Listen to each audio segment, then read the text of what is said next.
Assalamualaikum warahmatullahi wabarakatuh. Bismillah, alhamdulillah, hamdallah, syukran laka ya Allah, salatan wassalamun alaika ya Habiballah, amma ba'du.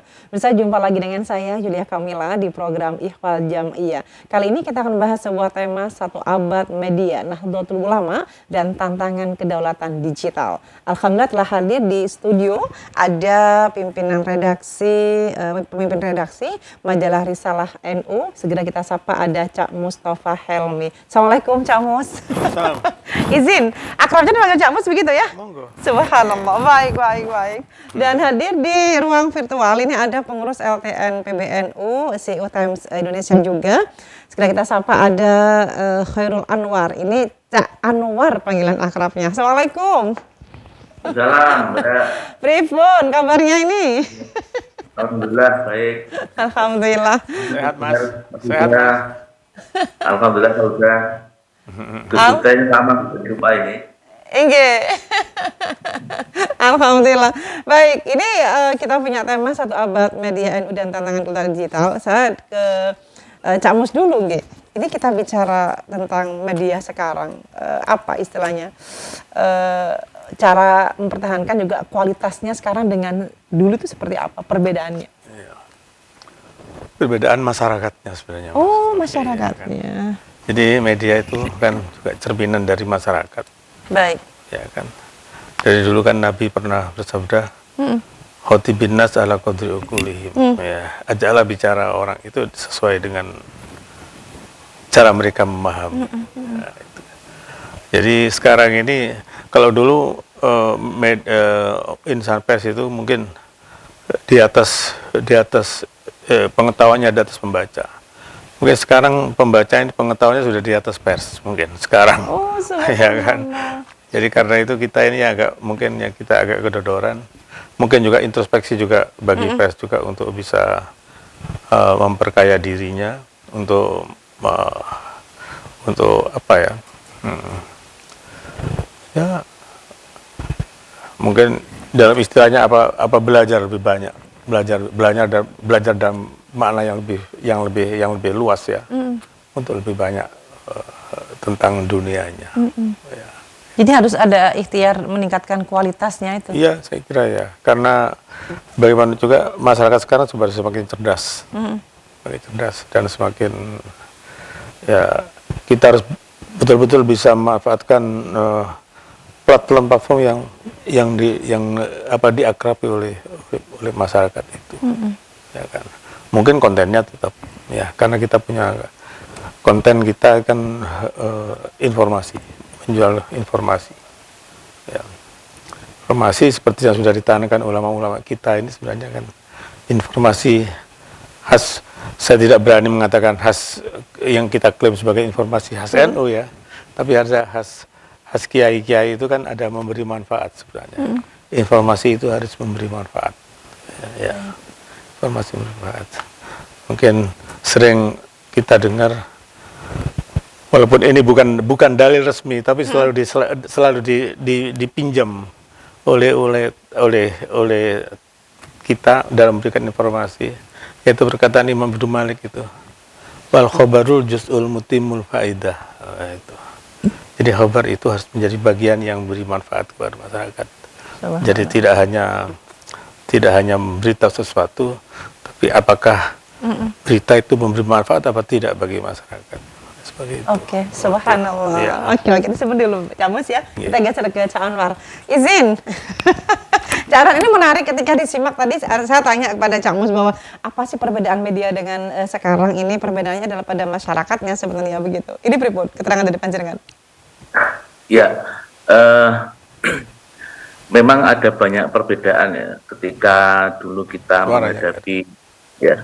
menghadapi publik yang tidak kenal teknologi. Baik. Penerimaan kami di studio. Ya, halo. Kurang maksimal. Tes. Nah, ya, siap. Ya. Cukup betul, jadi memang kita menghadapi sekarang konsumen atau publik yang luar biasa. Betul kata tadi Bu Suda tadi bahwa memang kadang-kadang publik kita lebih pintar ketimbang media. Namun yang terpenting di sini adalah bagaimana media itu mampu menyaring dari sekian ratus juta, mungkin miliaran informasi yang tersebar. Nah, disinilah media mampu menjadi penyaring dari informasi-informasi tersebut, dari pengetahuan-pengetahuan tersebut. Apalagi sekarang dengan eranya Web3, eranya AI, Artificial Intelligence, ini sudah cukup luar biasa kita. Mungkin kedodoran dari sisi kita menyajikan sesuatu informasi, menyajikan pengetahuan dan lain sebagainya. Namun demikian dari banyaknya pengetahuan, dari banyaknya informasi tersebut, maka sesungguhnya media ini menjadi katalisator yang utama, termasuk di media-media NU. Kita itu sangat kaya dengan kekuatan literasi. Dari sisi kuantitas kita di NU ini juga luar biasa. Kalau misalnya seluruh atau kalau dari hasil risetnya LFI itu kan 58% ya, 58 hampir 60% kita itu orang NU, dan itu merupakan satu literasi yang belum terjamah. Kalau mereka itu misalnya mengakses ataupun membagikan satu saja informasi atau satu saja pengetahuan tentang literasi ke-NU-an, literasi keilmuan dan lain sebagainya, maka tentu ini akan menjadi bagian dari pengisi literasi tersebut. Nah, disinilah media itu, media-media NU khususnya, bahkan juga media mainstream yang lain, itu menjadi bagian yang cukup berpengaruh sebagai katalisator tadi. Nah, risalah itu saya menjadi pembaca risalah itu sejak saya SD atau SMP waktu saya mondok itu. Subhanallah. Sampai sekarang pun saya cukup suka dengan satu sisi-sisi yang mungkin belum terjamah oleh pemikiran atau oleh informasi yang sangat berjibun di dunia media digital gitu. Nah, sisi inilah yang penting untuk menjadi atau mewarnai lah dunia keilmuan maupun dunia informasi di jagat Nahdlatul Ulama. Nah, untuk yang lainnya saya kira sudah diambil oleh banyak media, terutama media sosial. Tapi di media-media yang punya kekhasan ini menjadi penting untuk menjadi tempat memilih bagi warga NU, bahkan mungkin tempat memilih bagi warga Indonesia untuk sesuatunya. Jadi, sesuatu ini bisa informasi, bisa pengetahuan dan lain sebagainya. Nah, disinilah sesungguhnya tantangan di judul tadi kedaulatan digital. Disinilah justru sesungguhnya tantangan kedaulatan digital kita. NU dengan potensi literasi yang demikian besar dan demikian banyak, tentu ini menjadi kekuatan yang luar biasa. Kita tentu literasi ini, kekuatan literasi itu tidak hanya menjadi market saja, tapi bagaimana menjadi leader dari penguatan literasi itu sendiri, leader bagi penyampaian informasi, dan tentu leader sebagai informan tentang banyak hal berkaitan dengan keindonesiaan, berkaitan dengan keislaman, keaswajaan dan lain sebagainya. Nah, inilah tantangan kita. Nah, di kedaulatan digital inilah harus kita kuatkan. Tidak hanya kita memenuhi ruang-ruang digital dengan kekuatan literasi keaswajaan atau ke-NU-an, tapi juga bagaimana menyajikan literasi tersebut menjadi user friendly lah, menjadi aswaja friendly gitu, ramah keaswajaan, ramah dipakai untuk milenial, ramah dipakai untuk Gen Z dan seterusnya. Nah, ini tentu menjadi tantangan kita, dan saya yakin media-media di NU terkhusus 1 abad ini kita sudah bisa memilah. Orang-orang NU itu banyak yang pinter-pinter loh, Mbak. Percaya ini. Hebat-hebat. Betul, sepakat. Betul, kehebatan teman-teman itu harus kita kolaborasikan. Nah, momentum 1 abad dan media NU inilah yang harus kita ambil gitu. Nah, kita membangun kolaborasi, kemudian menyatukan itu menjadi kekuatan informasi. Bill Gates dulu awal-awalnya kan juga tidak menyukai adanya kolaborasi, tapi kemudian dia berkolaborasi, dia bisa menjadi ahli dan miliuner teknologi seperti sekarang ini. Warren Buffett juga begitu, jadi kolaboratif ini penting. Nah, itu dalam konteks ini bagaimana kekuatan literasi, kekuatan media-media NU ini menjadi bagian dari kita menuju ke arah kolaboratif platform untuk meningkatkan daya saing dan bargaining power bagi ulama dari sisi kemediaan. Baik, dan kita juga telah kedatangan tamu secara virtual juga. Alhamdulillah sudah hadir di tempatnya ada Kang Iing Rohimin. Ini Wakil Ketua PWNU Jawa Barat. Assalamualaikum Kang Iing. Waalaikumsalam, Mbak. Ya, dengan saya Yuli. Pripun kabarnya ini? Alhamdulillah baik. Baik, ini kita bisa sharing-sharing nih dengan pemirsa juga ya terkait tema kita adalah 1 abad media Nahdlatul Ulama dan tantangan kedaulatan digital. Nah, ini kita juga ingin dengar dari Kang Iing tentang apa sih makna tantangan dari kedaulatan digital saat ini begitu? Ya, kalau menurut saya yang salah satu kader NU yang menggeluti dunia media, yang walaupun memang tidak ada dasar jurnalis, tetapi nyasar di jalan yang benar lah, menjadi wartawan. Saya merasakan betul dari tahun 2000 saya menjadi seorang jurnalis, mulai dari jurnalis radio, kemudian koran, kemudian majalah, kemudian TV juga. Dan terakhir juga ngurusi sekarang di Jawa Barat itu NU Online Jawa Barat. Saya kira tantangan kita ini sangat luar biasa, terutama adalah bagaimana warga kita, warga NU ini memiliki kesadaran atau mempunyai literasi digital yang tinggi. Kenapa ini penting? Karena memang kalau saja misalkan seluruh warga NU itu nonton TV 9, saya kira TV yang lain itu akan kalah semua sama TV 9 ini. Kalau saja semua warga NU itu membaca, view, kemudian juga like, apalagi komen NU Online, maka seluruh media di dunia akan kalah sama NU Online. Kalau saja semua warga NU membaca tadi risalah, kemudian juga produk-produk jurnalis ataupun juga media dari resmi yang di official dari NU, maka saya kira kita akan punya kekuatan luar biasa. Tetapi tantangannya sekali lagi, ya tadi, kesadaran itu masih menjadi, dalam bahasa saya itu menjadi tantangan yang besar. Nah, ini menjadi sesuatu yang kemudian kewajiban kita semua untuk menyadarkan seluruh warga NU, bahwa kita Nahdliyin atau Nahdlatul Ulama ini tidak kalah dengan organisasi lain dalam bidang digital maupun juga teknologi. Betapa TV 9 terus mengudara, saya mengikuti betul perkembangannya di saat TV-TV yang lain juga collab, tapi ini luar biasa. Betapa NU Online, kemudian juga TVNU dan lain sebagainya, itu saya kira tidak perlu ada ragu lagi bagi warga NU untuk bagaimana memanfaatkan media-media yang dimiliki oleh NU ini untuk penyebaran informasi, dakwah, dan lain sebagainya. Begitu, Mbak?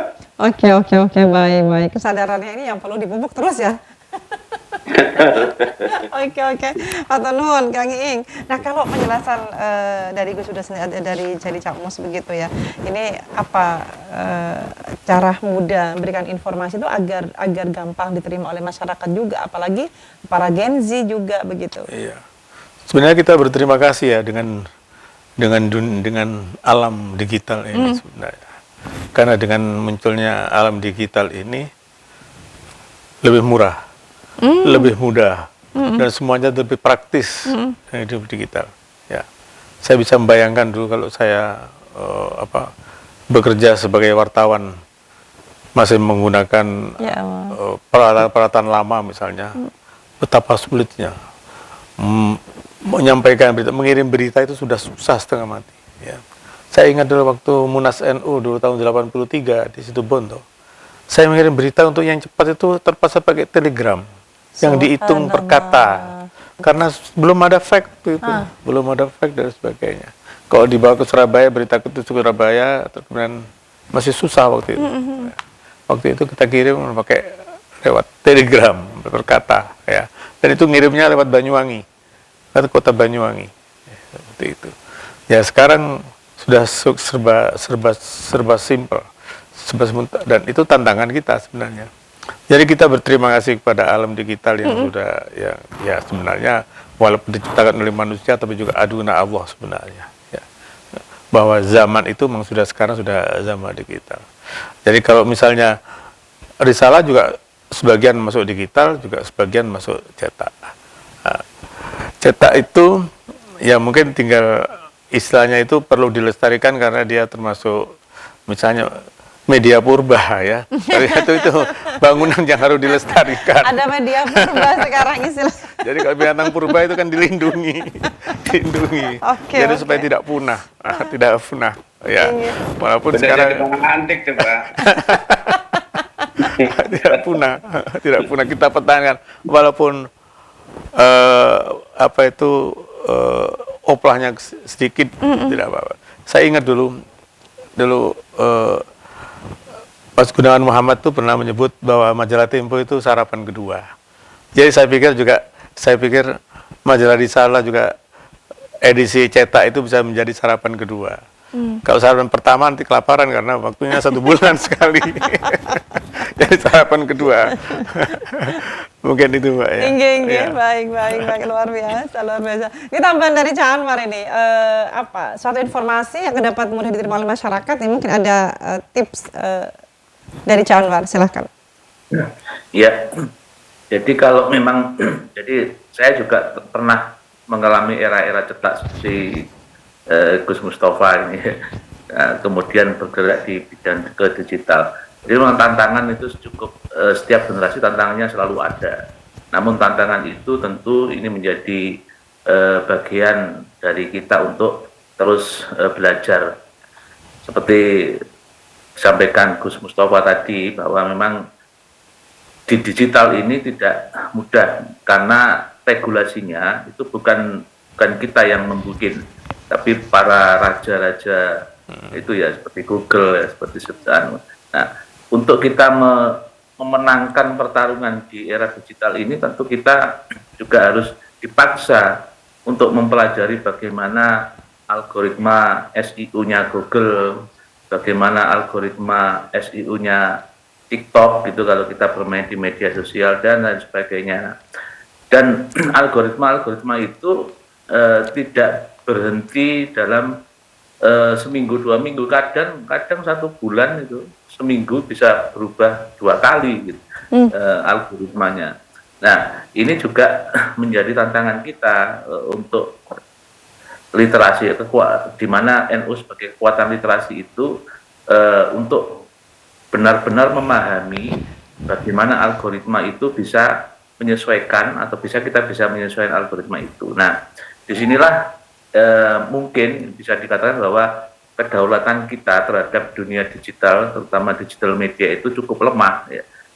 Nah, jadi saya malah berpikir bagaimana kalau di abad kedua ini NU dengan kekuatan literasi yang besar ini bisa menjadi Google-nya Indonesia misalnya, bisa menjadi tempat bagi rujukan pengetahuan keaswajaan, keislaman di Indonesia itu baik NU itu. Nah, ini kekuatan kita harus kita tunjukkan, ya. Ya, mimpi tentu kan boleh-boleh saja ya Gus, ya. Ya. Ya itu tadi, karena kalaupun kita mampu bersaing gitu, bersaing dengan yang lain, tentu kekuatan kita untuk belajar algoritma, kemampuan kita untuk menyinkronkan algoritma kita, konten kita dengan algoritmanya Google itu juga berbeda, algoritmanya media sosial juga berbeda-beda. Nah, inilah tantangan yang sesungguhnya kalau kita terjun di dunia digital. Tapi seperti yang dikatakan Gus Mustafa tadi, bahwa memang kekhasan, kemudian ada sesuatu yang berbeda yang kita mampu menyajikan, disitulah keunggulan kita. Kepentingan untuk bagaimana literasi itu tersampaikan kepada publik, tersampaikan kepada generasi milenial, generasi Gen Z dan sebagainya, itu tentu menjadi kekuatan kita. Bagaimana kita memilihkan yang pas untuk mereka. Nah, kekhasan memilihkan ini yang dimiliki oleh media-media NU. Saya sangat misalnya mengikuti betul NU Online, bagaimana bertransformasi sekarang menjadi media berita yang itu punya kekhasan ke-NU-an. Kemudian kekhasan berdasarkan kewilayahan, ya. NU Online Jawa Barat, NU Online Jawa Tengah, NU Online Jatim. Nah, ini salah satu kekhasan juga. Hanya tadi yang perlu kita perhatikan bahwa tidak cukup dengan bagaimana kita memilih kekhasan, tapi juga perlu kita memahamkan dan turut menerapkan apa yang diingini oleh raksasa teknologi itu. Nah, kalau kita tidak mau menjadi atau kalau tidak ingin mengikuti mereka, tentu ya kita harus berdaulat nih dengan literasi kita sendiri, berdaulat dengan kekuatan teknologi kita sendiri. Nah, jadi saya kira saatnya lah kalau kita mampu bersama-sama, kita berkolaborasi bersama, seperti kata Kang Iing tadi, ya semua harus klik NU Online, semua harus melihat TV 9, maka disitulah sesungguhnya awal mula bagaimana kita membentuk kedaulatan digital kita, kedaulatan keaswajan kita dengan mandiri. Saya kira begitu, Mbak. Iya. Baik, luar biasa penjelasannya. Kita Anda bersama kami di program Ikhwal Jam'iyah, dan segmen terakhir kembali berbincang dengan ketiga narasumber saya yang hadir secara virtual maupun yang ada di studio. Saya geser dulu ke Kang Iing. Kang Iing, ini bisa disampaikan juga apa dengan maraknya berita hoax begitu ya? Apa mengantisipasi penyebaran berita hoax ini pripun? Kalau menurut Kang Iing, caranya pripun? Ya, saya pernah menyampaikan dalam satu forum bersama PBNU, yang di situ juga perwakilan seluruh PWNU se-Indonesia, bahwa saat ini kita melakukan jihad digital. Jihad digital ini maknanya sangat luas dan sangat luar biasa. Salah satunya adalah melawan hoax tersebut. Nah, dengan medan jihad yang sedemikian luas dan luar biasa ini, tentu membutuhkan effort yang harus luar biasa juga dari seluruh komponen warga NU. Maka saya juga pernah menyampaikan pada saat itu pada Ketua Umum PBNU, Gus Yahya, saya bilang ini kita perlu militeristik digital ini. Perintah dari PB sampai ke ranting, anak ranting, untuk bagaimana menghadapi dunia digital ini. Kita semua punya kesadaran yang sama, punya gerakan yang sama, punya pemikiran yang sama, kemudian juga punya tadi jihad yang sama dengan seluruh kekuatan yang sangat luar biasa. Saya kira yang kita butuhkan itu. Dan untuk sumber daya manusia, saya kira banyak sekali saat sekarang anak-anak muda NU yang menguasai ilmu teknologi, kemudian juga di dunia digital dan lain sebagainya. Kader-kader kita di luaran itu sangat luar biasa. Tinggal Cak Anwar ini bagaimana menampung kader-kader yang berserakan, yang punya potensi luar biasa ini menjadi pasukan militer digital NU ini untuk melakukan perang jihad digital menghadapi dunia yang semakin luar biasa. Saya kira itu, Mbak. Baik, subhanallah. Kayaknya Cak Anwar kebagian PR deh itu. Iya. Itu memang Ribon. Jihad digital ini memang sudah waktunya ini kita gaungkan ya, Caiing ya. Apalagi ketum itu kan Yahya itu kan lagi getol-getolnya dakwah semesta ya. Tidak hanya Indonesia tapi juga menginternasional, mendunia gitu ya. Nah, kalau kita menang dalam kontestasi perang digital di Asia Tenggara saja atau bahkan di Indonesia saja, ini mesti gaungnya akan lebih leluasa dan lebih besar lagi gitu. Maka dakwah semesta yang diinginkan ketum itu bisa kita laksanakan bareng-bareng. Nah, hanya perlu kita berkolaborasi bersama gitu. Ya walaupun kadang-kadang kultur kita itu kan kalau kumpul itu gampang ya, barisnya susah.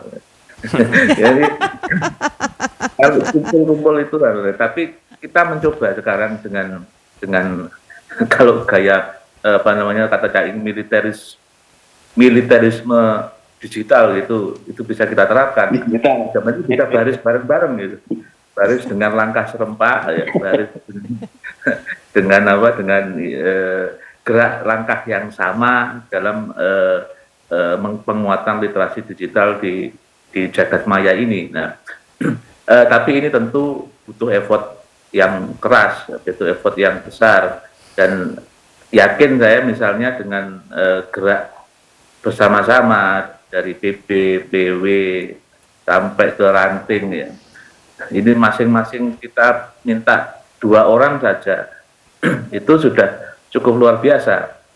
Kami di LTN itu pernah membuat satu formulasi, jadi masing-masing LTN di PC dan di MWC itu mengirim 2 orang untuk kita langkah bersama, untuk kita gerakkan dalam konteks literasi di lokalitas masing-masing, dan ini kemudian bisa tumbuh di beberapa daerah. Hanya memang sekali lagi kita itu kadang mood-mooden gitu kan. Kalau moodnya enak, moodnya semangatnya luar biasa, itu bisa gerak cepatnya. Apalagi kalau udah ada musuh ya, kayaknya. Kalau ada musuh bersama itu bagus gitu. Tapi sekarang misalnya musuhnya gak ono gitu, kadang-kadang ya agak mundur lagi. Nah, padahal yang namanya kekuatan literasi itu harus continue, harus istiqomah gitu ya. Nah, keistiqomahan inilah yang dicari oleh dunia digital sekarang. Tidak hanya sekarang bersemangat, kemudian sebulan lagi wis kalau musuh wis. Ini menjadi tidak klik lagi kita di digital. Itu Mbak Kaya ini. Baik, luar biasa. Jadi jihad digital, kemudian dikala pasukan militer digital begitu ya. Baik. Tambahan dari Gus silakan. Iya, emang saya kalau melihat dunia di media digital sekarang ini, pernah ada seorang yang bertanya kepada saya, apakah mungkin sekarang menjadi wartawan bisa menjadi kaya? Karena beda dengan dahulu. Dahulu mungkin karena waktu era media cetak, waktu merajai pasar, banyak perusahaan-perusahaan media yang besar. Tapi sekarang ketika bergerak di media digital, banyak media digital baru yang umurnya tidak panjang misalnya dan sebagainya. Dan ini juga benar apa katanya Mas Anwar tadi, katanya istiqomah itu. Jadi kontinuitas untuk bekerja sebagai media itu dengan tantangan yang tidak memberikan kesejahteraan itu juga merupakan menjadi hantu juga bagi kita sebagai Allah. Iya, betul. Jadi apakah ini Mas Anwar ya, istilahnya kita ini sebenarnya apakah kita mungkin perlu mengendorkan blogger-blogger itu. Jadi pernah kami ketika menghadap ketua umum itu menyebut apakah tidak bisa membuat muktamar blogger. Muktamar blogger dan sebagainya itu. Artinya apa? Untuk di-NU-kan. Untuk di-NU-kan. Ya. Baik, subhanallah. Oke, saya ingin sebagai closing statement dari Cak Anwar begitu di segmen terakhir ini. Ya, NU punya kekuatan luar biasa di kekuatan literasi digital. Saatnya kita perlu untuk mengisi ruang-ruang digital itu. Perkembangan teknologi seperti AI ini yang sangat luar biasa, bahkan semua orang sekarang menggunakan AI. Tentu ini tidak serta-merta bisa digunakan kalau kita tidak mengisi ruang-ruang itu, karena AI itu juga mengambil atau menyedot data itu juga dari apa yang biasa kita berikan kepada digital ya. Kalau kita sering-sering atau makin banyak literasi yang kita sampaikan ke Google, kita sampaikan ke Wikipedia, kita berikan ke platform-platform search engine yang lain, maka AI itu akan secara otomatis juga mengambil sebagai sumber. Nah, inilah kekuatan kita. Saya pernah membayangkan bahwa kalau seluruh Nahdien ini menyampaikan tulisan atau teks, voice, ataupun video tentang keislaman, tentang ke-NU-an, keaswajaan, maka akan muncul jutaan, bahkan mungkin ratusan juta konten itu. Dan ini AI akan mengambil. Sehingga kalau kita mau mencari pemikiran-pemikiran keislaman dengan menggunakan AI, maka yang muncul adalah literasi-literasi dari NU. Ini sangat penting. Dan ini memulai kita bagaimana menguatkan data kita, menguatkan kedaulatan kita terhadap konten dan literasi. Gitu, Mbak. Baik. Terima kasih. Sedikit dari Kang Iing, silahkan. Ya, terima kasih. Di segmen akhir ini saya ingin menyampaikan bahwa kedaulatan digital itu bagi NU hanya akan bisa terwujud ketika beberapa prasyaratnya dipenuhi.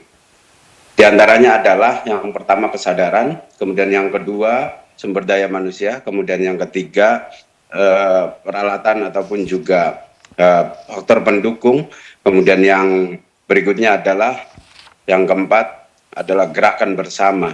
Nah, di situ kita baru akan memiliki kedaulatan dalam dunia digital. Sementara digitalisasi sendiri mempunyai 3 tahapan. Yang pertama ada digitasi, kemudian digitalisasi, dan yang terakhir adalah transformasi digital. Menuju transformasi digital ini, yang kemudian dari digitalisasi menjadi gerakan, menjadi peradaban, menjadi dakwah semesta, menjadi jihad digital, itu adalah butuh kekuatan yang harus dibangun secara benar-benar dan seluruh komponen NU bisa bersinergi mewujudkan kedaulatan digital warga Nahdlatul Ulama. Saya kira itu, makasih. Baik, luar biasa. Terima kasih atas waktunya, Cak Anwar dan Kang Iing. Terima kasih subhanallah pencerahannya di sore hari ini. Sehat selalu. Baik, terima kasih. Baik. Ya, sama-sama. Waalaikumsalam warahmatullahi wabarakatuh. Terima kasih banyak atas informasi yang diberikan pada sore hari ini. Dan pemirsa, usai sudah kebersamaan kita di program Ikhwal Jam'iyah. Semoga diskusi kita bermanfaat semuanya. Dan saya Kamila segera pamit. Terima kasih. Wallahul muwaffiq ila aqwamit thoriq. Wassalamualaikum warahmatullahi wabarakatuh.